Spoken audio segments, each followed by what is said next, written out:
Greater than 0। अगर decreasing proof करना है तो F dash x should be less than 0, negative होना चाहिए वो चीज। 9 क्वेश्चन हम कर चुके सर थे। आपने क्या बोला अभी फर्स्ट एक्सप्रेशन? आवाज हेलो नहीं आई, हेलो बिल्कुल भी हेलो समझ नहीं आया। हाँ बोलो। सर।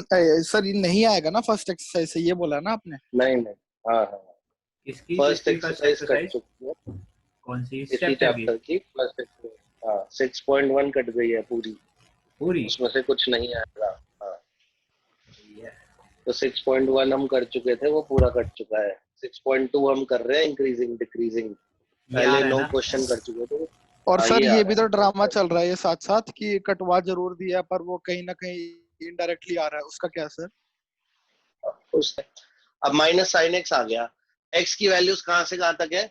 0 से π/2 तक। 0 से π/2 मतलब इसका जो एंगल है वो चीज कहां पे लाई कर रही है? फर्स्ट क्वाड्रेंट के अंदर। फर्स्ट क्वाड्रेंट में लाई कर रहा है तो ये चीज क्या होगी? Sine x. फर्स्ट क्वाड्रेंट में साइन एक्स क्या होता है? पॉजिटिव होता है। तो ये पूरी चीज हमेशा पॉजिटिव रहेगी। एक्स की वैल्यू कुछ भी डाल लूं ये हमेशा पॉजिटिव रहेगा, और बाहर माइनस लगा हुआ है तो इन टोटालिटी ये चीज हमेशा नेगेटिव रहेगी। तो ये वाला फंक्शन हमेशा डिक्रीजिंग रहेगा, ये वाला फंक्शन हमेशा डिक्रीजिंग रहेगा। ऐसे ही अगर मैं सेकंड की बात करूं तो एफ एक्स हमारा क्या है? Cos of 2x। तो अगर अब एफ डैश एक्स निकाला जाए इसका तो ये आएगा -2 sin 2x। अब ये जज करना है हमें कि ये चीज नेगेटिव है या पॉजिटिव है। तो ये चीज नेगेटिव नहीं है। क्यों नहीं है? क्योंकि x की वैल्यू 0 से π/2 तक थी। यहाँ पर क्या है? यहाँ पर 2x है। तो अगर x की वैल्यू 0 से π/2 तक है तो इसको हम कैसे लिखते हैं? x ranges from 0 to π/2। तो 2x will range from which value to which value? इसको 2 से मल्टीप्लाई कर दिया गया तो 2x will range from 0 to pi, यानी कि ये वाला एंगल 0 से पाई के बीच में है, यानी कि first quadrant and second quadrant. First और सेकंड क्वाड्रेंट दोनों में ही साइन एक्स क्या होता है? पॉजिटिव होता है। दोनों में ही साइन एक्स पॉजिटिव होता है। तो यानी ये चीज क्या होगी? ये पूरी चीज पॉजिटिव रहेगी हमेशा, और ये माइनस बार लगा हुआ तो ये भी नेगेटिव ही हो जाएगा। यानी this function is also decreasing function in the interval 0 to π/2। ये चीज समझ आई? यहाँ पर सिर्फ x नहीं था, 2x था। तो ये टोटल वैल्यू जो है, टोटल एंगल जो है वो 0 से पाई के बीच में हो जाएगा। और 0 से पाई के बीच में यानी फर्स्ट और सेकंड क्वाड्रेंट को कवर कर रहा है। फर्स्ट और सेकंड क्वाड्रेंट को कवर कर रहा है, वहां पे दोनों ही क्वाड्रेंट्स के अंदर साइन एक्स जो होता है वो पॉजिटिव रहता है। तो ये चीज पॉजिटिव हो गई, माइनस बार लगा हुआ है तो टोटलिटी में ये चीज नेगेटिव रह गई। अगर मैं थर्ड पार्ट की बात करूं इसकी, तो एफ एक्स मेरे पास क्या है? cos 3x है। हाँ बोलो बोलो भाई। सर कुछ नहीं। बोलो बोलो, क्या बोल रहे थे? अब देखो, अगर मैं x को यहाँ पर, अच्छा, अगर मैं x को यहाँ पर π/2 डालता हूँ तो एक्चुअली में एंगल जो है वो 3π/2 बन रहा है, 270 बन रहा है। तो 270 तक पहुंच गया वो, यानी वो फर्स्ट क्वाड्रेंट में नहीं रहा। यानी वो एंगल कहां से कहां तक है? वो फर्स्ट क्वाड्रेंट में नहीं रह रहा हमेशा, वो 3 टाइम्स द एंगल हो रहा है। तो अगर मैं 0 से π/2 तक की बात करूं, x ranges from 0 to π/2, then 3x ranges from 0 to 3π/2। यानी it covers first second and third quadrant. तो फर्स्ट और सेकंड क्वाड्रेंट में तो ये चीज पॉजिटिव रहती है, तो ये टोटल चीज एफ डैश एक्स क्या हो जाएगी? नेगेटिव हो जाएगी। और अगर थर्ड क्वाड्रेंट की बात करें पाई से 3π/2 तक, तो ये वाली चीज क्या हो जाएगी? नेगेटिव हो जाएगी। यानी in totality F dash x क्या हो जाएगा? पॉजिटिव हो जाएगा। तो इस पूरी रेंज के अंदर, इस पूरी रेंज के अंदर जब एक्स की वैल्यू 0 से π/2 तक हो रही है, 3x की वैल्यू 0 से 3π/2 तक हो रही है, तो इस पूरी रेंज के अंदर ये वाला जो फंक्शन है एफ डैश एक्स जो है, ये ना ही पॉजिटिव रह पा रहा है पूरी तरह से, ना ही नेगेटिव रह पा रहा है पूरी तरह से। कभी ये पॉजिटिव बन रहा है, कभी ये नेगेटिव बन रहा है। यानी पहले दो क्वाड्रेंट के अंदर तो ये क्या बन रहा है? 0 से π/3 तक, 0 से π/3 तक, 0 से 6, ये 0 से 90 है ना एक्स की वैल्यू, 0 से 60 तक, 0 से 60 तक ये कहां से कहां तक होगा? अगर मैं यहाँ पर π/3 डालूं तो ये पाई बन रहा है ना। तो 0 से 60 तक ये वाली जो चीज है साइन एक्स जो है, ये फर्स्ट और सेकंड क्वाड्रेंट को कवर करेगी। 0 से पाई तक आ जाएगा आंसर, और वहां पर ये पॉजिटिव होता है, यानी टोटल चीज नेगेटिव होती है। और पाई से पाई, यानी π/3 से π/2 तक ये थर्ड क्वाड्रेंट में आ जाएगा, यानी ये चीज नेगेटिव हो जाएगी, टोटल चीज पॉजिटिव हो जाएगी। तो इन टोटलिटी 0 से π/2 तक ना ही ये टोटली पॉजिटिव रह पा रहा है, ना ही ये टोटली नेगेटिव रह पा रहा है। इसलिए इसका आंसर क्या हो जाएगा? It is neither increasing not decreasing. यानी हमें तो वो बताना था कि कौन से फंक्शन डिक्रीजिंग है, तो ये वाला डिक्रीजिंग है, ये वाला नहीं है, ये वाला डिक्रीजिंग नहीं है। हम नेचर को क्या बोलते थे, वो इंक्रीजिंग है डिक्रीजिंग है, जब वो पूरे इंटरवल में सेम नेचर रख रहा है। अगर वो अपना नेचर चेंज कर रहा है, कभी इंक्रीजिंग कभी डिक्रीजिंग हो रहा है, तो हम उसको इंक्रीजिंग या डिक्रीजिंग नहीं बोल सकते हैं, हम उसको नीदर इंक्रीजिंग नॉट डिक्रीजिंग बोलते हैं। बिल्कुल ऐसे ही अगर मैं फोर्थ पार्ट की बात करूं, तो फोर्थ पार्ट में हमारे पास क्या है, fx क्या है, tan x है। अगर fx tan x है तो f dash x क्या चीज है, f dash याद है tan x का, tan x का डिफरेंशियल याद है क्या? tan x sec x, हाँ sec square x, sec square x, sec square x, sec square x, और यहाँ पर क्या है, x ही है, और ये चीज क्या है, 0 से π/2, यानी फर्स्ट क्वाड्रेंट में sec x क्या होता है, पॉजिटिव होता है। अगर पॉजिटिव नहीं भी होता, नेगेटिव भी होता, तब भी वो स्क्वायर हो रहा है, स्क्वायर हो रहा है, तो यानी ये चीज हमेशा पॉजिटिव रह रही है, यानी ये चीज हमेशा 0 से π/2 में इंक्रीजिंग रह रही है। तो यानी ये भी आंसर नहीं है, क्योंकि हमें वो वाले फंक्शन बताने थे जो डिक्रीजिंग हो रहे हैं 0 से π/2 के अंदर, और ये वाला फंक्शन जो है वो इंक्रीजिंग रह रहा है π/2, 0 से π/2 के बीच में। तो आंसर क्या है सर हमारा, आपने फर्स्ट पार्ट चेंज और क्यों सेकंड करा पार्ट। था? क्या चीज? सर ये tan x को आपने sec square x में चेंज क्यों करा? अच्छा डिफरेंशियल निकाला था इसका। हाँ, ठीक है ठीक है। f dash x को चेक करते हैं ना कि नेगेटिव है कि पॉजिटिव है, तभी बता पाएंगे कि fx इंक्रीजिंग है या डिक्रीजिंग है। तो f dash x चेक करते हैं। बिल्कुल ऐसे ही हमारे पास और कौन सा है,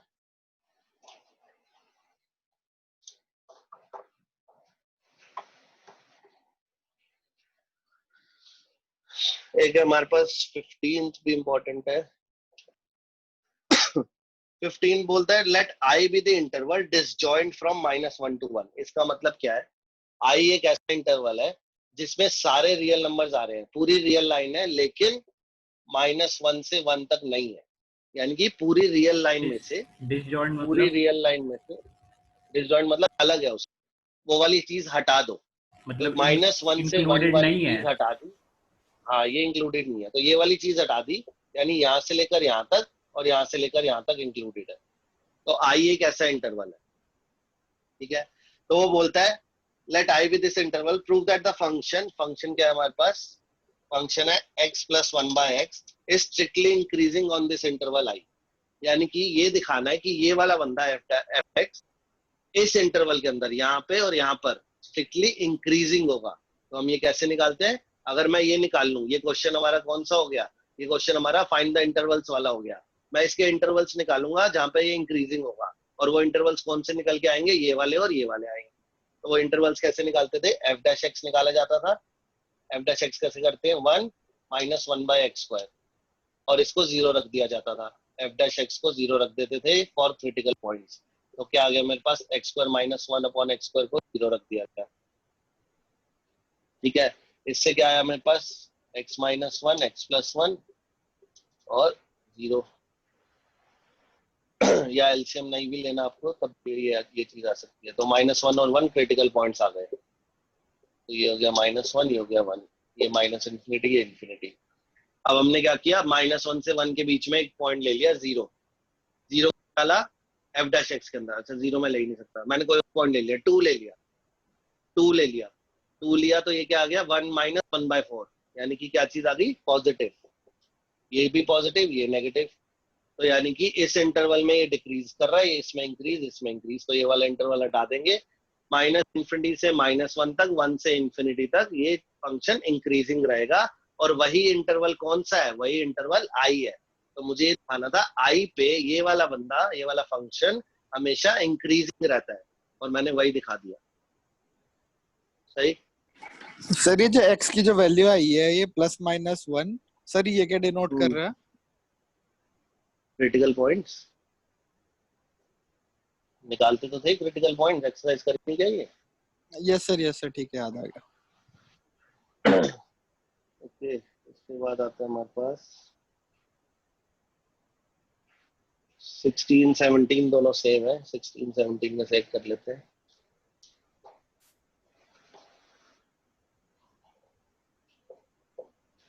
16th है fx equals to log sin x. Prove that the function this is increasing on 0 to pi by 2 and decreasing on pi by 2 to pi. तो हमें ये दिखाना है कि ये वाला जो फंक्शन है fx log sin x ये हमारा इंक्रीजिंग आएगा इस इंटरवल में और डिक्रीजिंग आएगा इस इंटरवल में. तो कुछ नहीं है, इंक्रीजिंग डिक्रीजिंग के लिए क्या करते हैं, सबसे पहली चीज f dash x निकाली जाती है. f dash x निकाला, चेन रूल अप्लाई होगा, सबसे पहले log मिला, log का होता है 1/x, फिर sin x मिला, sin x का होता है cos x, यानी ये चीज क्या होगी cot x. ठीक है, सॉरी ये, हाँ ठीक है, ये चीज होगी cot x. ठीक है, अब ये f dash x अगर इस इंटरवल की बात करें 0 से पाई बाय 2 की बात करें तो ये फर्स्ट क्वाड्रेंट है. फर्स्ट क्वाड्रेंट में क्या होता है, ये चीज 0 से पाई बाय 2 में f dash x जो है आपका वो क्या है, पॉजिटिव रहेगा, यानी कि जो fx होगा वो क्या हो जाएगा, वो इंक्रीजिंग फंक्शन रहेगा. और ऐसे ही पाई बाय 2 से पाई में ये कौन सा इंटरवल है, ये सेकंड, ये कौन सा क्वाड्रेंट है, सेकंड क्वाड्रेंट है. सेकंड क्वाड्रेंट में x क्या रहता है, नेगेटिव रहता है, नेगेटिव रहता है, इसलिए fx जो होगा वो डिक्रीजिंग फंक्शन रहेगा. सही है, कुछ खास ट्रिक नहीं है, बस क्वाड्रेंट्स को चेक करना है. हमें पता है डेफिनेशन इंक्रीजिंग डिक्रीजिंग की, ये f dash x should be negative अगर डिक्रीजिंग दिखाना है, शुड बी पॉजिटिव अगर इंक्रीजिंग दिखाना है. इन इंटरवल्स में दिखाना था वो हमने दिखा दिया. सही, तो 17 भी बिल्कुल ऐसे ही है. 18th की हम बात कर ही चुके थे उस दिन. 18th क्या था कि एक फंक्शन गिवन है, prove that the function is strictly increasing on r. On r मतलब x की कोई भी वैल्यू डालो ये फंक्शन इंक्रीजिंग ही आएगा, यानी कि इसके f dash x को हमेशा पॉजिटिव दिखाना है. तो हमने उसका मेथड सीखा था कंप्लीटिंग द स्क्वायर वाला, तो कंप्लीटिंग द स्क्वायर से ये वाला क्वेश्चन हो सकता है. fx क्या है हमारे पास, fx है x cube minus 3x square plus 3x minus 100. ये हम डिस्कस कर, यही वाला डिस्कस किया था शायद उस दिन. तो f dash x क्या चीज हो जाएगी, 3x square minus 6x plus 3. अब इसको किसी भी तरह से पॉजिटिव दिखाना है, तो कंप्लीटिंग द स्क्वायर में हम क्या करते थे, ये 3 कॉमन आ जाता था, x स्क्वायर के साथ 1 होना चाहिए, x स्क्वायर के साथ कोएफिशिएंट 1 होना चाहिए. अब इसको हम क्या करते थे, x के कोएफिशिएंट डिवाइड बाय 2 और उसके स्क्वायर को प्लस एंड माइनस, तो 1 आ रहा है वो, तो 1 को प्लस माइनस करोगे तो यही आ जाएगा हमारे पास. तो ये चीज क्या बन जाएगी, x माइनस 1 का होल स्क्वायर. ये चीज हमेशा पॉजिटिव रहेगी, तो f हमेशा इंक्रीजिंग फंक्शन रहेगा. इसमें हमने 3 की जगह कुछ और भी रख के देख लिया था, याद है ना. तो समथिंग का स्क्वायर प्लस समथिंग आ जाता था, फिर हम बोलते थे ये चीज तो पॉजिटिव है ही, और ये प्लस हो रहा है कुछ एक और नंबर, तो वो भी पॉजिटिव रहेगा टोटल चीज. ठीक है, तो यही है बस इसके अंदर. 19th की बात कर लेते हैं. ex vx, ex फंक्शन जो होता है एक्सपोनेंशियल फंक्शन, वो हमेशा पॉजिटिव रहता है. x की जो मर्जी वैल्यू डाल लो, चाहे पॉजिटिव चाहे नेगेटिव, वो हमेशा पॉजिटिव ही रहेगा. क्यों, क्योंकि e की वैल्यू 2.73 होती है. तो अगर e की वैल्यू में -10 डाल दूं तो वो चीज क्या हो जाएगी, e की वैल्यू 10 यानी 1/2.73 की वैल्यू की पावर 10, तो ये चीज हमेशा पॉजिटिव रहेगी. e की वैल्यू 10 डाल दूं तो वो 2.73 की वैल्यू 10 रहेगी. तो e की पावर x जो होता है या e की पावर -x जो होता है, इसमें x कुछ भी पुट कर लो ये हमेशा पॉजिटिव ही रहता है. ये हमेशा पॉजिटिव ही रहता है और कभी भी इक्वल टू 0 नहीं होता. ये हमेशा ग्रेटर देन 0 होता है, हमेशा पॉजिटिव रहता है एक्सपोनेंशियल फंक्शन. ठीक है, तो इसके ऊपर बेस हमारा 19th क्वेश्चन है कि find the interval where x square e minus x is increasing. हमें इसका इंटरवल निकालना है जहां पर ये फंक्शन इंक्रीजिंग हो. तो इंक्रीजिंग के लिए हम लोग क्या करते हैं, dy by dx निकालते हैं, डेरिवेटिव निकालते हैं. डेरिवेटिव के लिए यहाँ पे क्या यूज होगा, प्रोडक्ट रूल यूज होगा. दो फंक्शन है हमारे पास, x स्क्वायर को रख दिया गया, ex को किया गया e की पावर -x, और एक माइनस भी आ जाएगा, -x को करूंगा तो ex का ex एज इट इज, और फिर -x को करेंगे तो उसका माइनस आ जाएगा, प्लस e की पावर -x को रख दिया गया, x स्क्वायर को किया गया तो 2x. ये हमारे पास f dash x आया है. अब इसको हम क्या करते थे, f dash x को इक्वल टू 0 रखते थे. इसको 0 रखा तो e की पावर -x कॉमन आ गया, 2x minus x square is equal to 0 रख दिया गया. ये एक पॉजिटिव चीज है. अभी बताई है कि x की जो मर्जी वैल्यू ये पॉजिटिव रहता है, तो ये डिवाइड हो सकता है, मतलब इसकी वैल्यू 2, 3, 4, 5 कुछ भी हो सकती है. तो ये चीज इधर चला गया 0 के पास और उड़ गया, ये चीज उड़ गई. इसको फैक्टराइज किया गया तो x कॉमन आया, 2 minus x is equals to 0। तो हमारे क्रिटिकल पॉइंट्स क्या आ गए, 0 और 2। एक 0 आ गया, एक 2 आ गया। तो जो हमारी लाइन थी वो लाइन हमने बना दी, ये 0, ये 2, ये माइनस इन्फिनिटी, ये इन्फिनिटी।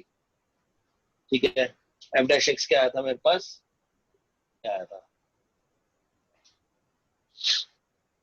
अब हमने कोई भी वैल्यू उठाई, कोई भी पॉइंट उठाया, कोई भी पॉइंट कैसे, जैसे 1 उठा लिया यहाँ पर, इस इंटरवल के अंदर 1 उठाया हमने, 1 उठाया यहाँ पर डाला, e की पावर -1, ये तो पॉजिटिव ही रहेगा हमेशा, इसमें तो कोई चेक करने की जरूरत नहीं है, ये चीज पॉजिटिव रहेगी। ये होगा 2 - 1 यानी कि पॉजिटिव, यानी कि यहाँ पर ये चीज पॉजिटिव रहेगी। ऐसे ही इस इंटरवल में उठाया, 3 उठा लिया, लेट अस सपोज 3 उठाया, ये चीज तो पॉजिटिव है, इसको तो कुछ चेक नहीं करना। 6 - 9 यानी ये चीज नेगेटिव रहेगी। -1 उठा लिया इस इंटरवल के लिए, -1 उठा लिया, इसको कुछ चेक नहीं करना, ये हो गया -2, ये हो गया 1, तो ये चीज भी नेगेटिव रहेगी। हमें कहाँ पे ढूंढना है, हमें ढूंढना था वो वाला इंटरवल जहाँ पे ये इंक्रीजिंग रहे, तो वो इंटरवल क्या हो गया, 0 से 2 तक। सही, तो डी पार्ट है इसका answer. Yes sir. Okay report है।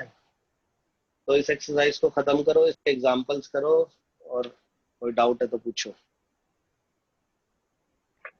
सर एक बार ये बता दो कि जब हम डिक्रीजिंग निकालते हैं तो फिर ओपन इंटरवल लगाते हैं या फिर क्लोज इंटरवल? किस क्वेश्चन के रिस्पेक्ट में पूछ रहे हो? एक्चुअली हो क्या रहा है एनसीईआरटी में, जितने भी क्वेश्चन है ना, जब हम अगर सिर्फ डिक्रीजिंग लिखा है तो आप क्लोज्ड इंटरवल लगाते हैं, अगर स्ट्रिक्टली डिक्रीजिंग लिखा है तो आप ओपन इंटरवल लगाते हैं। जब डिक्रीजिंग है तो F dash x is greater than is less than और इक्वल टू 0, तो उसमें वो पॉइंट भी इंक्लूडेड होते हैं जहां पर 0 हो रहा होता है। 0 कहाँ पे होता है, ये जो क्रिटिकल पॉइंट्स होते हैं इन पे एफ डैश एक्स 0 होता है।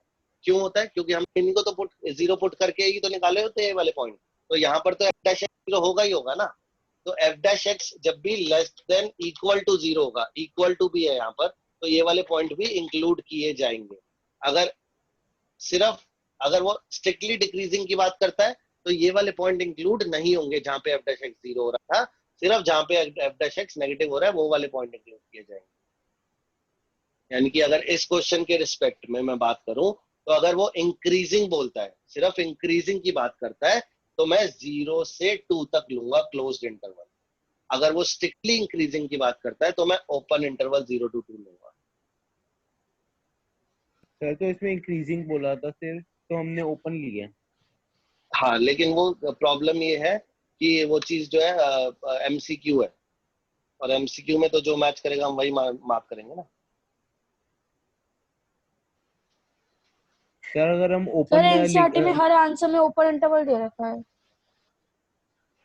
ऐसा तो नहीं होगा, लेकिन सर हर जगह जैसे फोर्थ स्ट्रिक्टली भी तो यूज क्वेश्चन कर है। रखा है। क्या सर? हाँ, तो स्ट्रिक्टली हर क्वेश्चन में बेटा स्ट्रिक्टली तो यूज किया हुआ है। सर इसके फोर्थ क्वेश्चन में नहीं यूज किया हुआ स्ट्रिक्टली। करा तो हुआ है यार। सर कहाँ है? जैसे सिक्स्थ में तो स्पेशली मेंशन कर रखा है ना स्ट्रिक्टली वाला, सिक्स्थ में कर रखा है, फोर्थ में कहाँ कर रखा है, खाली इंक्रीजिंग लिखा हुआ है। मेरे में तो लिखा हुआ है यार। सर मेरी में भी नहीं कराइए। लिखा। सर मेरे में नहीं सर लिखा है। मेरी में भी नहीं लिखा, पुरानी है आपकी बुक। यस सर, नई क्या वाली लिखा? में नहीं, सिर्फ इंक्रीजिंग ही लिखा हुआ है। हाँ जी। सर मेरे में तो लिखा है। लिखा हुआ है स्ट्रिक्टली। मेरे में भी हाँ, स्ट्रिक्टली लिखा हुआ लिखा है, है। मेरे में भी लिखा हुआ है। और दूसरी बात ये भी है कि हम लोग स्ट्रिक्टली के साथ ही चलते हैं, 99% केसेस में स्ट्रिक्टली के साथ ही चलते हैं। और लिखा होगा, आप उसकी टेंशन मत लो, लिखा होगा। आप बस कंसेप्ट पे ध्यान दो, अगर इंक्रीजिंग है तो इंक्लूड करो, और स्ट्रिक्टली है तो मत करो इंक्लूड। आप उस पर ध्यान दो बस। बोर्ड में ऐसी गलतियां नहीं होती, बोर्ड के पेपर में कभी गलती नहीं होती, मैथ्स के पेपर में। ठीक है, तो वो अगर होती भी है तो आंसर शीट पे ब्लूप्रिंट के टाइम पे वो सही कर दी जाती है, कोई दिक्कत नहीं है। तो उसकी टेंशन आप मत लो, आप अपने एंड पे सही रहो। अपने एंड पे सही का मतलब है अगर स्ट्रिक्टली है तो इंक्लूड मत करो, अगर ओनली डिक्रीजिंग है इंक्रीजिंग है तो आप उसको इंक्लूड करो पॉइंट्स को, यानी क्लोज ब्रैकेट्स। और अगर स्ट्रिक्टली है तो ओपन ब्रैकेट्स। आप अपने एंड पे मैथ्स को सही समझो। ठीक है, सही है। तो ये हो जाएगी एक्सरसाइज खत्म। ये देखो सर, ये पहले तो क्या हो ही होता गई। था, पहले हमारे पास एक शायद तुमने अगर वीडियो भी देखी हो तो उसमें भी यही बताया था, पहले पहले भी मैं यही बोल रहा था, एक 6 मार्कर मैक्सिमम मिनिमा फिक्स होता है, मैक्सिमम हाँ, मिनिमा का बताया। 6 मार्कर की वर्ड प्रॉब्लम फिक्स होती है, और एक 4 मार्कर आता है या तो टेंजेंट नॉर्मल या फिर इंक्रीजिंग डिक्रीजिंग से, ठीक है, और उसमें भी टेंजेंट नॉर्मल को ज्यादा प्रेफर किया जाता था। तो अब जब इसमें से 2 एक्सरसाइज और कट गई हैं, 6.1 और 6.4 बिल्कुल पूरी पूरी कट चुकी हैं, तो अब सिर्फ 3 ही टॉपिक बचे हैं, यही 3 टॉपिक बचे हैं इसके अंदर। रेट ऑफ चेंज कट चुका है, अप्रोक्सीमेशन पूरा का पूरा कट चुका है, पहले 5 टॉपिक होते थे, अब 3 ही बचे हैं। तो ये 6 मार्कर तो 100% फिक्स हो गया, ये 4 मार्कर 100% फिक्स हो गया, ठीक है। अब या तो वो इसको 2-2 करेगा या फिर वो इसको 4 करेगा, ठीक है। तो यानी हमारे लिए इंपॉर्टेंट टॉपिक ये दोनों है, टेंजेंट नॉर्मल और मैक्सिमम मिनिमा, दोनों ही गंदे टॉपिक है स्टूडेंट पॉइंट ऑफ व्यू से, हमारे पॉइंट ऑफ व्यू से नहीं, स्टूडेंट के पॉइंट ऑफ व्यू से हमेशा दिक्कतें आती हैं, मैक्सिमम मिनिमम में भी और टेंजेंट नॉर्मल में भी स्टूडेंट को दिक्कत आती ही आती है, क्योंकि ये 11 से रिलेटेड है और ये तो गंदा है ही। लेकिन इसकी एक अच्छी बात ये है कि 20 क्वेश्चन या 13 से 16 क्वेश्चन है, अगर उसी को बार बार लिखते जाओ तो उसी में से ही आता है क्वेश्चन, इसकी ये अच्छी बात है, ठीक है। तो कल इसको खत्म करेंगे हम, टेंजेंट नॉर्मल को कल के कल ही खत्म करेंगे, ज्यादा नहीं पूछेंगे इसको। कल 9 बजे एग्जैक्ट आ जाना और इसको टेंजेंट नॉर्मल को खत्म करेंगे। क्वेश्चन भी बहुत ज्यादा है इसमें, तो 27 क्वेश्चन है, ठीक है। तो जो भी स्किप कर करके करेंगे, बुकलेट वाले करेंगे, जो मैं एनसीईआरटी बुकलेट में मेंशन होंगे वही वाले करेंगे। अब साथ साथ एनसीईआरटी करो आप। और कुछ सर बोलना ये है? बुकलेट कब उठा ले सर इंस्टीट्यूट से? कौन सी बुकलेट? बुक हाँ हाँ बुक। एनसीईआरटी का कह रहे हैं। अच्छा ठीक है। अभी जाऊंगा सैटरडे, शायद जाऊं सैटरडे को, मतलब प्रिंट हो चुकी है, मेरे को बस करनी है वहां से, उत्तम नगर में पड़ी हुई है, सैटरडे जाऊंगा शायद, तो नेक्स्ट वीक मिल जाएगी मंडे ट्यूसडे को, ठीक है। तो फिलहाल एनसीईआरटी तो करो मैक्सिमम, मतलब ये वाला चैप्टर खत्म करें। स्कूल में क्या चल रहा है, इंटीग्रेशन स्टार्ट हो गया क्या? सर होने वाला है नेक्स्ट वीक से। अभी एओडी चल रहा है? सर फर्स्ट बुक आज कंप्लीट करा रहे हैं पहले पूरी। तो क्या चल रहा है? Sir chapter first.